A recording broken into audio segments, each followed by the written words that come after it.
population as a whole, the Palestinian population as a whole, as an inferior race. I mean, it doesn't get stronger than this.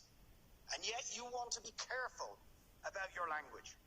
You're happy to correctly use the most strong and robust language to describe the crimes against humanity of Vladimir Putin, but you will not use the same strength of language when it comes to describing Israel's treatment of the Palestinians, when it is now being documented and detailed by two of the most respected human rights organizations in the world, and indeed has been alleged by dozens and dozens of non-governmental organizations, and to be honest, anybody who looks honestly at the decades of brutal, inhumane persecution of the Palestinians, successive assaults on Gaza, the annexation of their land and territory, the systematic application of apartheid rules, you don't want to even use the word apartheid.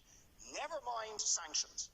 5 days sanctions against Putin and his thugs, 70 years of oppression by the Palestinians, and it wouldn't be, what was the word you used? It wouldn't be helpful to impose sanctions. Amnesty International are calling for Israel to be referred to the International Criminal Court for crimes against humanity. Will you support it? They are calling for targeted sanctions against Israeli officials who are perpetuating the system of apartheid. Just exactly the same types of sanctions you've just initiated against Vladimir Putin. Will you support it? And I think the answer is clearly you're not going to. And then we ask the question, why? Why? With such strength of feeling, Fine Gael and Fianna Fáil and Green TD stood up one after the other, saying it was intolerable, the thuggery and the warmongering and the brutality of Putin.